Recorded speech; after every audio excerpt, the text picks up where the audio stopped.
एका जुटीने, एका विचाराने, एका मनानं आणि तनानं जर काम करत असतील तर ही संघटना कधीही फुटणार नाही आणि ही संघटना वाढतच जाणार आहे, वाढतच राहील. आणि ज्यांना आता समजा पद दिलं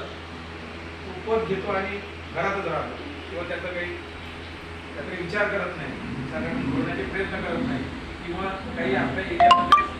समस्या असतील त्या काही दूर करत नाही, असे पद घेऊनही काही अर्थ नाही ना. तर ज्या ज्या लोकांना भीमक्रांती संघटनेची आपले आज या ठिकाणी भीमक्रांती सामाजिक संघटना महाराष्ट्र राज्य संघटनेच्या वतीने संघटनेची ही आढावा बैठक घेण्यात आली. सोबतच संघटन वाढवण्याबद्दल या ठिकाणी चांगली चर्चा करण्यात आली आणि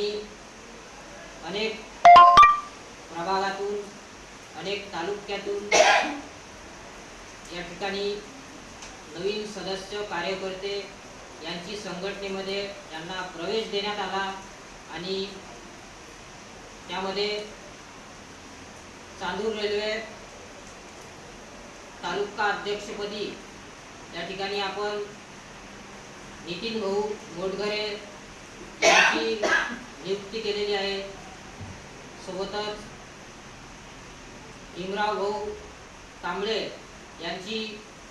वडनेरा शहर अध्यक्षपदी नियुक्ती केलेली आहे. अमरावती विधानसभेच्या महिला सचिव या पदावर पूनमताई बर्डे यांची नियुक्ती केलेली आहे आणि धडाडीच्या महिला कार्यकर्त्या म्हणून ज्यांची अमरावती शहरामध्ये ओळख आहे अशा रंजनाताई डोंगरे यांची सूतगिरणी प्रभाग महिला अध्यक्ष म्हणून या ठिकाणी नियुक्ती केलेली आहे. आणि सोबतच या ठिकाणी अकोल्यावरून, चांदूर रेल्वेवरून आणि इतर तसेच संत कबीर नगर या नगरातील महिला अध्यक्षा मंगलाताई वानखडे, अमरावती विधानसभेच्या महिला अध्यक्षा सरिताताई खंडारे यांच्यासोबत अनेक महिला आणि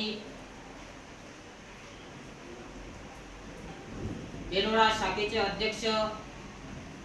परमानंद भाऊ खिराडे आणि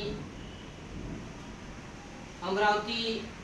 जिल्ह्याचे कामगार जिल्हाध्यक्ष सुमित भाऊ गणवीर यांच्यासह अनेक कार्यकर्ते व अनेक महिलांचा आज संघटनेमध्ये प्रवेश देण्यात आला आणि सर्वांना त्यांच्या नियुक्तीबद्दल व पुढील वाटचालीसाठी मी संस्थापक अध्यक्ष गोपाल भाऊ ढेकेकर व माझे सहकारी जे भीमक्रांती संघटनेचे महाराष्ट्र प्रदेश सरचिटणीस संजयजी डोंगरे व अशोकरावजी इंगोले जे महाराष्ट्र प्रदेश कार्यकारिणीचे सदस्य आहेत, या सर्व कार्यकर्त्यांच्या उपस्थितीत हा नियुक्ती व प्रवेश सोहळा या ठिकाणी संपन्न झाला आहे आणि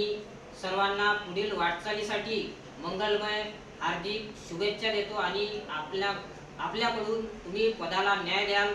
अशी अपेक्षा व्यक्त करतो आणि थांबतो. जय भीम, जय शिवराय.